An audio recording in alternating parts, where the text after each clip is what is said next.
Eh bien, salut à tous et à toutes, aujourd'hui c'est Motor, et donc on se retrouve pour une nouvelle creepypasta. Aujourd'hui on va parler d'une histoire qui fait peur, qui est arrivée récemment sur l'internet francophone. On va parler de The Bitterroot. Alors The Bitterroot c'est très simple, c'est une vidéo avec quelques photos cheloues qu'aurait trouvé un étudiant dans des circonstances plus que particulières. Donc je vais vous débriefer tout cela, on va regarder ça ensemble, et voilà, ça me paraît pas mal. Donc, l'histoire est la suivante, on va suivre les aventures de Chad. Alors Chad c'est un peu le Michel américain. Il est étudiant à l'université de New York et il décide d'emménager dans un nouveau studio. Sauf que bien entendu, c'est un clochard, donc il a pas de meubles. Donc il se dit, franchement Ikea c'est trop cher, on va chercher des meubles sur le Bon Coin américain. Puis il cherche, et là bingo, t'as un mec qui vend des lots de meubles, carrément, c'est trop bien. Il y va, il donne 100$ et il récupère tout un lot avec un lit, une armoire, des caisses et encore des caisses. Et quand il arrive dans son appart, il se dit ce serait bien de tout ouvrir et de tout ranger tout simplement. Et là, dans tous les trucs qu'il a acheté, il y a une boîte chelou, une boîte en bois toute jolie. Il décide de l'ouvrir et il y a plein de choses à l'intérieur, croyez-moi. Bon, en fait, il n'y a pas 600 trucs dans la boîte, mais ça fait flipper. Tout d'abord, il y a des photos. La première photo est un peu chelou. On voit une sorte d'arbre avec une personne qui a une robe noire derrière, on dirait Voldemort. Et puis après, tu vois, il a pas peur. Du coup, il continue à regarder les autres photos. Et là, il y a marqué Bitterroot derrière une photo. Alors bon, j'ai fait des recherches. C'est soit une rivière, soit des fleurs, soit j'en ai aucune idée parce que je suis une brêle en langue. Puis ensuite, il y a cette photo très bizarre où il y a une table blanche et il y a un truc par terre, on dirait un cadavre, sa mère, ça fait peur, tu vois, parce que les photos, elles sont vieilles. Du coup, Chad, il se dit, ça a appartenu à un putain de psychopathe. Et là, qu'est-ce qu'il fait? Il voit une nouvelle photo avec une bizarre madame avec toujours une capuche. C'est vieux, c'est rétro, ça fait peur, rétro veto satanas, c'est génial. Et là, il s'aperçoit d'un truc. Il y a un film dans une bobine et il décide de regarder ce film parce qu'il a l'air de faire très peur et on va le commenter ensemble parce qu'on est des ouf godins dans nos têtes.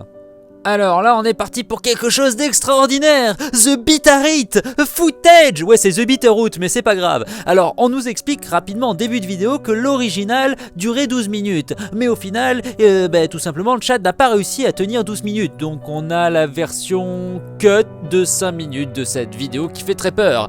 Et alors, je préfère vous prévenir, si vous aimez pas la forêt et les maisons abandonnées, ça sert à rien. Parce que là, tu vois, dans cette vidéo, on va voir des écorces d'arbres. Ça fait très peur. Ouh là, c'est du gazon. Et le gazon, tout le monde le sait que c'est mortel. Ouh là, attention, là il y a un arbre. Assieds-toi, mets-toi sous la couette parce qu'il fait froid. Là, bon, il y a une certaine luminosité qui part en vacances. On sent le film fait dans les années 30, tu vois, bien dégueulasse, bien nul. Là, c'est une maison. Enfin, ça ressemble plutôt à une vieille bâtisse abandonnée, tu vois, le truc qui fait flipper sa mère, dans lequel il y avait des sacrifices sataniques. Parce que Satan, voilà. Et là, Attention, là il y a Michel qui arrive parce qu'on voit quelqu'un qui marche et on sait pas qui c'est. Il a une canne, il est vieux et puis il avance doucement parce qu'il faut pas avancer trop vite non plus, hein, ça c'est clair. Et puis bon, c'est la première fois que je fais une analyse de vidéo en pleine vidéo. Génial, vive les creepypasta. Là il y a un mur, un vrai mur, tu vois, bâti avec des mains. Et puis là il y a une charpente parce que les charpentes, c'est la vie. Et là tu vois, il y a des fenêtres. Putain, j'ai jamais vu un truc aussi flippant là. Il y a encore un arbre. Puis là il se passe toujours rien. Du coup, bon, on va avancer, on fait un cut. Et là, attention, il y a une nana en noir. Ouh là, il y a une dame en noir. Et là, c'est blanc. Et là, on dirait une table. C'est une putain de table. Avec un paquet par terre. On dirait une pierre. Et ça rime. Voilà la tête de ma mère. Oh là. Ah, attention, il s'est assis. On dirait une vieille, mais une méchante vieille, tu vois, pas la vieille gentille, tu vois, mais la méchante là. Et là, elle a une canne, et qu'est-ce qu'elle fait? Elle est en train de taper quelque chose par terre. Ça, c'est une casserole. Voilà, bienvenue chez ma grand-mère. Et puis bon, puis il se passe rien, bordel, il se passe rien. Ah, il y a une image subliminale qui vient d'apparaître, ça fait très très peur. Puis là, bon, il se passe toujours rien, on fait un cut. Puis il se passe quand même toujours rien. Faut quand même le dire, on est en train de filmer des putains de murs et des putains de meubles. On dirait une urbex, mais pas une bonne urbex. Le genre, tu vois, bonjour, c'est Jackie, alors aujourd'hui on va vous présenter une vidéo. On se balade dans un lieu abandonné. Ben là, c'est le truc, on dirait un truc de bébé ça, tu vois, ou un truc glauque. Ah, serait-ce un bébé mort? Enfin, je pense, j'ai l'esprit complètement tordu. Puis bon, là, il y a encore des bois, parce que les bois, bon, ben, j'ai l'impression que le mec qui a filmé la vidéo, il avait un délire assez chelou avec les bois, le gazon, les arbres. Ça doit être un jardinier refoulé, il n'y a pas de doute. Ah, attention, on dirait Blanche-Neige et les 7 nains. Il y a un truc qui marche. Enfin, je pense que c'est la vieille avec la canne de tout à l'heure, là, qui marche dans les bois, tranquille, parce que ça fait peur. Elle avance, elle avance, elle avance. Vers quoi, tu sais pas, hein. Ça faut pas trop se poser de questions non plus, hein. Mais elle avance, ça c'est sûr. Attention, là on est dans les hautes herbes. Elle doit certainement prier ou faire quelque chose. Je ne vois rien, c'est génial. C'est génial. Et puis là elle marche encore, parce que tu vois, ça fait très très peur quelqu'un qui marche. Puis en plus, c'est pas comme si elle marchait vite. Ah, elle vient de jeter un truc. Ah, serait-ce un sac avec quelque chose dedans? Et qui aurait-il donc dans ce sac? Je vous le donne en mille dans quelques minutes, parce que bien entendu je connais la fin de l'histoire. Puis là il y a le mec qui marche. Donc le mec a filmé une vieille qui allait jeter un sac dans une maison abandonnée au milieu des bois. Et là on va voir ce qu'il y a à l'intérieur de ce putain de sac. Et j'espère que c'est un truc de ouf, parce que j'ai pas passé 4 minutes à raconter ma vie pour que dalle moi. Puis non, ça bouge pas. Ouvre-moi ce putain de sac, je veux savoir ce qu'il y a dedans. Est-ce que cette creepypasta vaut le coup? Allez, allez, allez, dis-moi ce qu'il y a dans ce sac. Et oula, oula, c'est une tête. Mais c'est une tête. Voilà, tout ça pour une tête décapitée dans un sac. Voilà, voilà. Donc la vidéo est terminée. Et puis c'est déjà pas mal, j'ai envie de te dire. Donc c'est après avoir vu cette tête décapitée hein, que Chad ferme la vidéo, la jette contre un mur et décide de publier son histoire sur internet en disant que waouh c'est trop bizarre.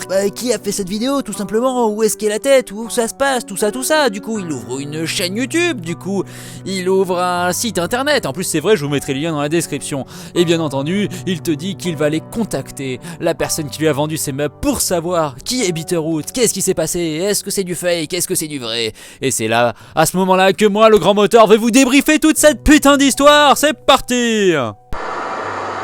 Qu'est-ce que je vais pouvoir dire? Débriefing de la mort qui tue. Alors c'est très simple, The Bitterroot est une bonne creepypasta. C'est vraiment un bon truc. Tout simplement parce qu'il y a des preuves.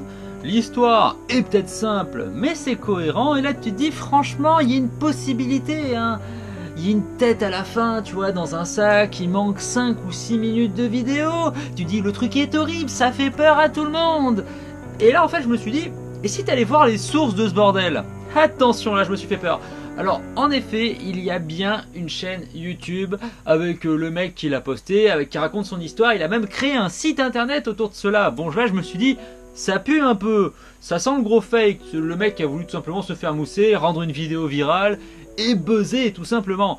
Et là bon, la vidéo a fait 700 000 vues l'original, de toute façon tous les liens sont dans la description, si vous voulez faire un tour, allez-y.